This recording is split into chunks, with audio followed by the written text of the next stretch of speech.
Garuda Food ya, bukan Garuda pesawat ya.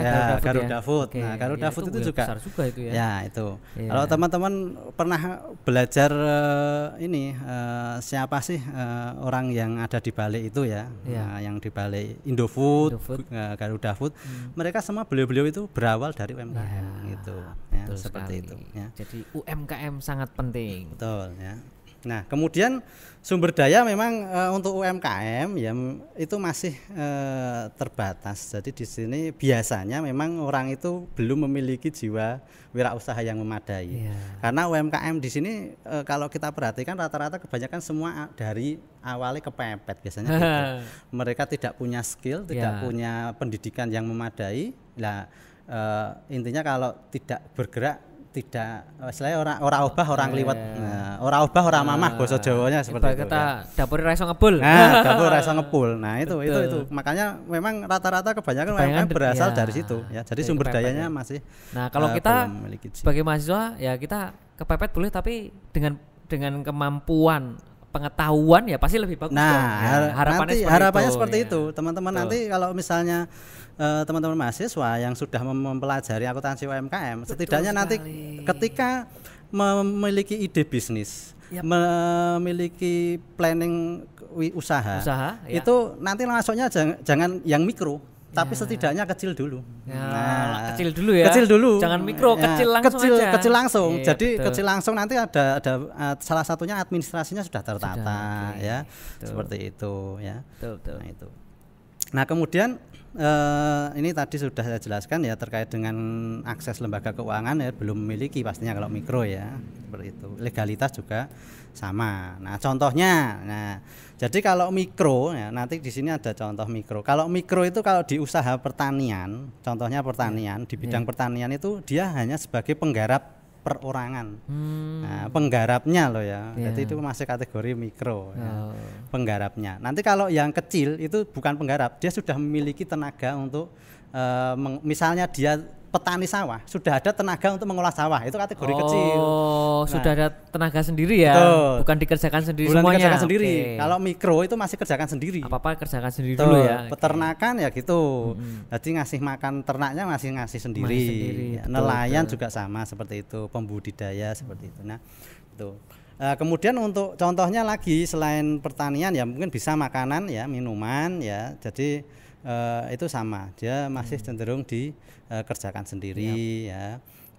Kemudian pedagang kaki lima ya seperti itu, pedagang di pasar ya. Tapi di sini yang di pedagang di pasar ini yang kios, yang belum memiliki kios kan ada yang ini ya, yang apa cuman masih lapak ya. Langsung ya kadang jalan betul, digunakan untuk itu. Ya, betul. Lorong pasar digunakan untuk itu. Banyak sekali itu. Nah, ini contoh yang kita mikro. ke pasar betul ya. Peternakan ayam itik ya sama ya tadi ya. Jadi memang masih dikerjakan Tapi sendiri. peternakan ayam yang dikerjakan sendiri ya, Pak. Kerjakan sendiri. Tapi kalau peternakan ayam sudah memiliki SDM, ya itu bisa masuk kecil itu sudah masuk kecil nanti ya, seperti itu. Nah, itu. Nah, kalau yang jasa ya sama ya. Perbengkelan kerjakan sendiri, salon kecantikan kerjakan sendiri, ojek seperti itu ya. Penjahit dan konveksi. Oke ya. Nah, itu. Nah, kemudian selanjutnya terkait dengan akses perbankan ya. Jadi di sini jadi usaha mikro berbicara mengenai segmennya memang sangat potensial ya, sangat potensial ya di sini untuk dilayani atau di cover oleh perbankan sebetulnya ya. Nah, itu. Nah, maka dari itu perbankan itu butuh semacam mediator atau alat ben iki usaha mikro ini juga dapat aksesi gimana caranya. Maka dari itu dia membutuhkan laporan keuangan. Nah, itu ya.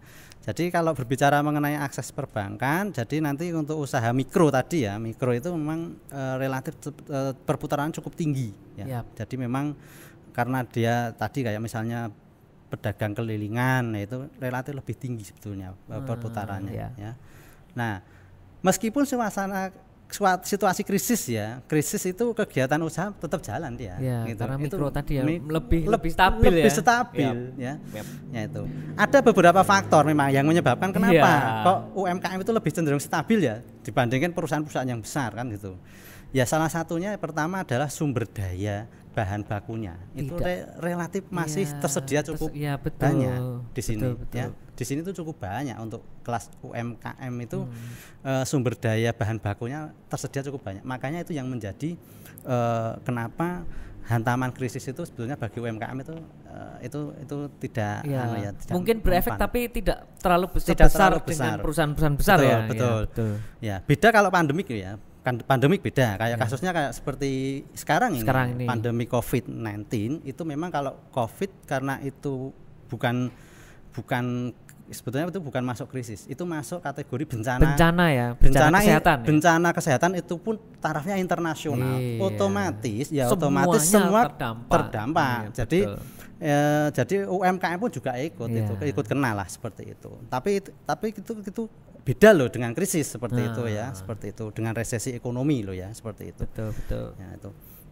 Nah kemudian UMKM mikro itu tidak sensitif terhadap suku bunga ya, beda kalau perusahaan yang besar ya, seperti itu ya. Kemudian untuk kasus-kasus misalnya nilai tukar mata uang ya, itu juga kalau UMKM ya juga tidak begitu berpengaruh. Kalau usaha kelas kakap misalnya, dia produknya banyak yang ekspor, ya terpengaruh pastinya. Nah itu ya, itu. Nah jadi usaha mikro memang tetap berkembang walaupun kondisi krisis ekonomi dan moneter. Nah itu ya.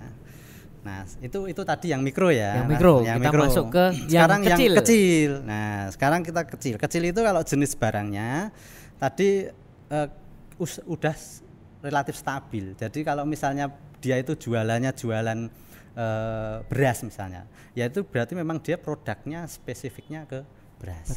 Ya seperti itu ya. Jadi jadi memang produknya sudah core bisnisnya sudah kelihatan. Sudah jelas ya. Sudah jelas core bisnisnya. Betul. Jadi memang jualan apa sih sebetulnya? Jualannya apa itu? Jualan beras kah, minyak kah ya, atau mungkin kalau fashion ya ke fashion seperti itu ya. Enggak tiba-tiba fashion terus jadi apa gitu. Nah, gitu. Nah, kalau misalnya memang agak sedikit melenceng sih sebetulnya enggak masalah, itu juga enggak dilarang. Betul. Ya itu. Nah, cuman intinya ini yang kalau kita dari segi teorinya seperti ini ya. Jadi jenis barangnya dia relatif lebih stabil. Ya, core bisnisnya sudah kelihatan. Kalau misalnya dagang cilok ya memang cilok gitu, Kopi ya kopi seperti itu. Nah, kalau pengembangan jenis produk itu beda lah. Yang ini kita berbicara mengenai usaha kopi ya konsisten ke kopi misalnya. Usaha ke herbal ya ini konsisten ke herbal seperti dosennya. Nah, seperti itu. Nah, kemudian untuk lokasi memang kalau yang kecil itu sudah menetap, tidak berpindah ya. Jadi kalau misalnya di pasar itu kita pedagang yang sudah memiliki kios. Nah, dia sudah berani nyewa kios. Nah, itu masuk kecil itu. Sudah berani nyewa kios. Dan kemudian biasanya memang sudah memiliki administrasi walaupun sederhana. Biasanya paling enggak itu ada catatan pembukuan kecil gitu. Walaupun di buku ada catatannya dulu ya. Manual. Itu sudah kategori administrasi secara sederhana ya. Kalau di kita lihat counter misalnya itu sudah kategori kecil berarti ya. Counter itu kan pakai buku itu. Oke, penjualan berapa hari ini jualan apa, aksesorisnya apa yang keluar. Nah, itu ya. Nah, itu. Nah, kemudian dari legalitas, biasanya kalau itu sudah memiliki SIUP surat izin usaha perusahaan atau NPWP ya, atau legalitas lainnya HO ya dan sebagainya. Kemudian biasanya dia sudah SDM-nya itu sudah memiliki jiwa entrepreneur atau memiliki jiwa berwirausaha. Jadi dia tidak asal kepepet asal melangkah ya. Jadi dia sudah punya dia sudah memang memfokuskan ke situ dan dia punya plan-plan untuk pengembangan usahanya gitu ya. Dan memang kalau karena kecil itu sudah memiliki akses perbankan, karena sebetulnya berbicara mengenai akses perbankan itu syaratnya biasanya SIUP dan akuntansi catatannya itu.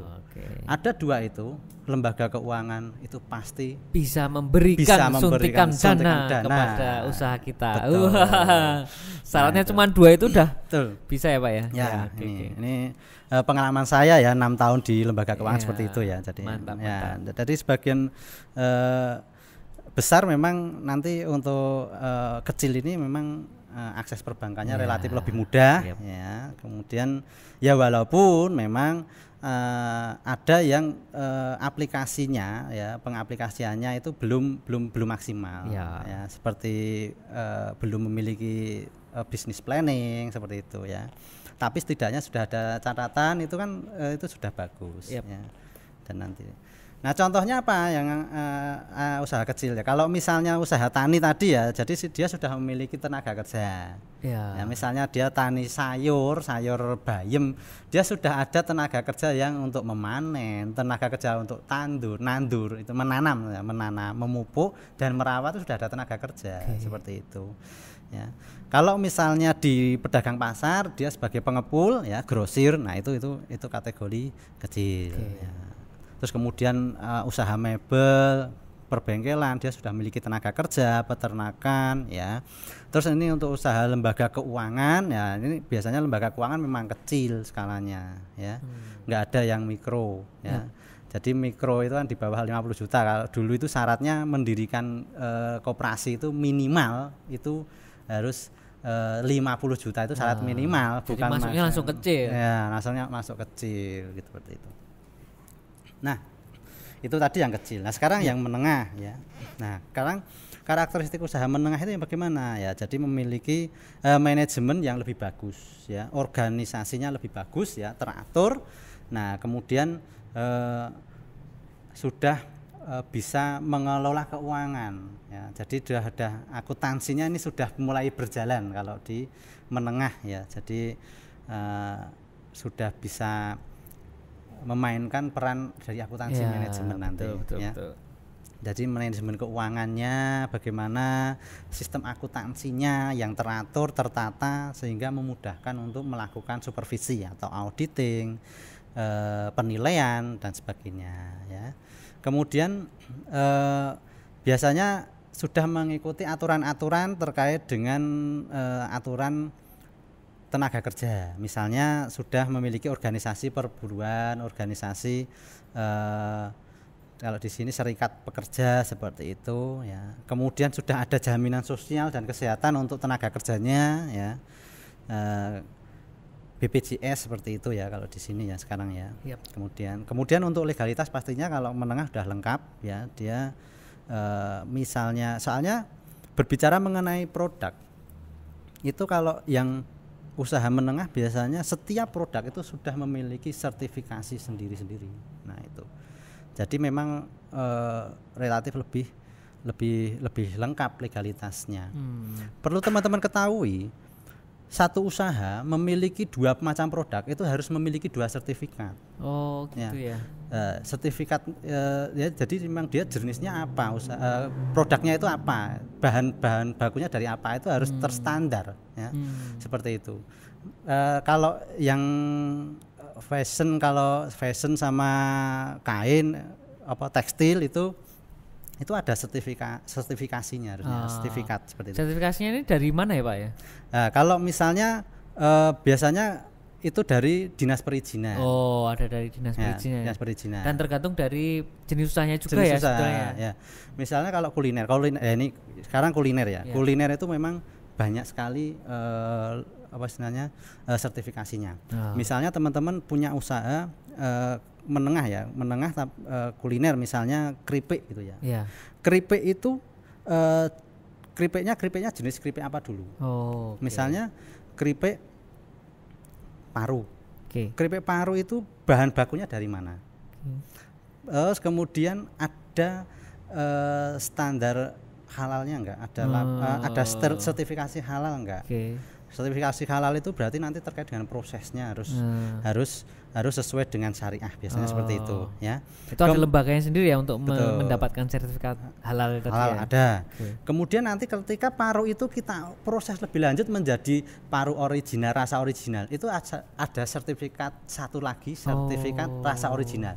Terus nanti teman-teman misalnya itu ditambah dengan rasa balado, ada nanti sertifikat keripik paru rasa balado. Jadi ini kompleksnya di situ. Tapi melihat dari bungkusnya atau apa itu kita bisa lihat nggak Pak ya?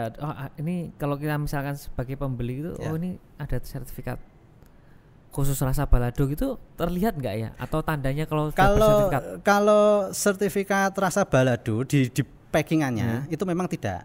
Biasanya para pelaku tidak mencantumkan, tapi internal perusahaan biasanya ada. Jadi ini pengalaman saya juga kan gitu kan, pengalaman saya juga kemarin memang setiap kita nambah satu produk, ini yang kelas menengah loh ya. Kelas menengah ya. Kelas menengah. Yang kelas mikro dan kecil. Ini tapi kalau sudah menengah ke atas, itu setiap penambahan satu jenis produk akan ditambah satu sertifikat. Dan wajib hukumnya ya, karena kalau itu tidak dilakukan ada sanksinya. Ini dari Disperindak biasanya. Disperindak ya. Disperindustrian. Jadi jangan lupa kalau kita bikin usaha ya kita juga harus ikuti aturan-aturan yang berlaku. Betul ya. Jadi aturan-aturan yang berlaku dengan pemerintah ya. Dan memang biasanya usaha menengah itu nanti cenderung intervensi pemerintah akan relatif lebih intens, lebih tinggi ya. Karena sudah masuk menengah ya, karena ada kepentingan di situ, pemerintah memiliki kepentingan di situ ya. Kemudian untuk pendanaan saya kira sudah otomatis ya, karena dia sudah legalitas lengkap, akuntansinya sudah tertata rapi, sumber pendanaan akan relatif lebih mudah ya, seperti itu. Bahkan era sekarang mungkin perusahaan jasa perbankan pun akan berlomba-lomba untuk menawarkan kalau itu usahanya kelas menengah dan memiliki legalitas yang cukup lengkap ya. Kemudian menengah biasanya sudah memiliki tenaga kerja terdidik dan terlatih ya. Tenaga kerjanya sudah terdidik dan terlatih, ini menengah ya. Jadi memang kalau usaha menengah itu sudah biasanya sudah mencantumkan pas awal rekrutmen, biasanya dia syaratnya harus minimal pendidikan apa, seperti itu ada ya. Nah contohnya ya seperti tadi, kalau usaha pertanian, perkebunan ya biasanya sudah memiliki tenaga kerja. Kemudian untuk perdagangan, ekspor, udah masuknya ke ranah ekspor dan impor ya, itu juga sudah memiliki tenaga kerja. Nah, kemudian untuk usaha jasa misalnya kalau yang kelas menengah ya ekspedisinya, misalnya usaha muatan kapal ya, seperti itu, garmen ya, taksi dan perusahaan otobus ya, seperti itu. Kemudian ada juga mungkin makanan ya, makanan dan minuman ya, pertambangan, konstruksi, seperti itu. Oke ya. Nah memang selanjutnya kita masuk ke permasalahan keuangan atau finansial di UMKM. Memang permasalahan UMKM ada dua. Yang pertama permasalahan finansial, yang kedua permasalahan non finansial. Nah permasalahan finansial biasanya memang di UMKM ya karena tadi UMKM itu kalau belum menerapkan standar ini yang mikro dan kecil dulu aja ya, jadi belum memiliki standar keuangan yang bagus, jadi dia kebutuhan dana dan realisasi suntikannya itu kadang tidak sesuai. Jadi ini adalah masalah-masalah finansial yang ada di UMKM ya. Contohnya adalah untuk mengakses lembaga keuangan itu pasti sulit ya. Karena nggak ada laporan akuntansi dan sebagainya. Kemudian tidak ada pendekatan yang sistematis dalam pendanaan masih terkait dengan pendanaan tadi ya. Jadi memang karena dia kategori masih mikro dan kecil, biasanya itu di lembaga keuangan dia juga masuk kategorinya sebetulnya jasa retail sebetulnya. Ada di jasa keuangan, lembaga jasa keuangan itu ada dua, jasa retail dan jasa memang SME menengah ke atas. Dari segi beban bunganya itu otomatis akan lebih tinggi yang retail. Nah ini makanya di sini jadi memang untuk biaya transaksi di lembaga keuangan kredit misalnya itu untuk usaha mikro dan kecil itu sebetulnya lebih tinggi loh bebannya dibandingkan usaha-usaha yang menengah ke atas seperti itu ya. Itu. Dan mungkin jaminannya juga relatif sebetulnya jaminannya kadang nggak akan masuk akal gitu loh. Misalnya hanya hutang 2 juta rupiah harus menjaminkan sertifikat tanah. Sertifikat tanah harganya sampai 100 juta loh, cuma pinjam 2 juta misalnya. Itu kan nggak realistis seperti itu kan. Nah tapi kalau nggak seperti itu ya nggak jalan gitu dan nggak akan mendapatkan akses. Nah beda kalau di perusahaan yang besar ya. Perusahaan besar itu menjaminkan kayak misalnya sahamnya itu udah bisa kan gitu. Obligasi. Nah, misalnya mengeluarkan obligasi kan sama tuh. Surat utang, tapi jaminannya kalau perusahaan besar kan sudah istilahnya bisa gitu. Obligasi itu sudah bisa menjamin gitu. Dan kemudian ini permasalahan kemudian permasalahan tadi finansial ya. Ada permasalahan lagi. Nah, permasalahan finansial. Jadi misalnya terkait dengan pengetahuan teknologinya, produksi tentang ini SDM-nya ya, tentang pengetahuan teknologinya biasanya kurang memadai. Jadi memang dia kadang kemudian jalan tapi masih banyak manual. Banyak yang manual ya, belum tahu teknologi. Belum pakai mesin misalnya seperti itu. Kemudian yang kedua ada pemasaran.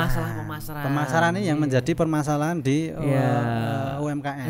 Banyak yang belum memakai teknologi pemasaran juga saat ini, Instagram atau sosial media, sosmed terutama ya. Betul. Nah, syukur-syukur bisa ke web seperti itu, website. Ada juga SDM keterbatasan dan tadi yang keempat ini keuangan dan akuntansi. Nah, ini permasalahan non finansial ini bagi UMKM ini ya. Itu. Itu. Kemudian selanjutnya permasalahan mengenai linkage atau jaringan.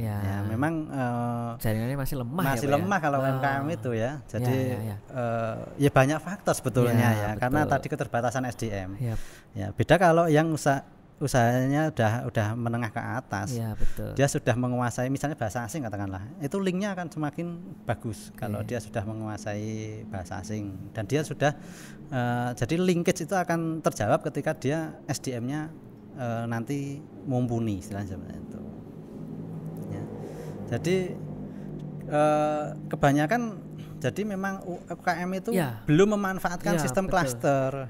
Jadi masih banyak masalah yang ada di UMKM tadi sudah disebutkan dan sebagainya. Makanya kita juga harus segera berbenah.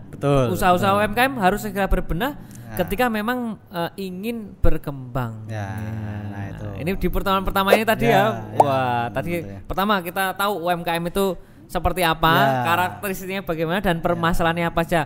Karena kita sudah tahu, kita harus berbenah. Ini pertemuan pertama masih kita harus mengetahui dulu. Oke. Cukup sekian Pak Arif. Cukup sekian. Oke, kita nanti langsung masuk di pertemuan kedua, di pertemuan berikutnya. Assalamualaikum warahmatullahi wabarakatuh. Waalaikumsalam warahmatullahi wabarakatuh.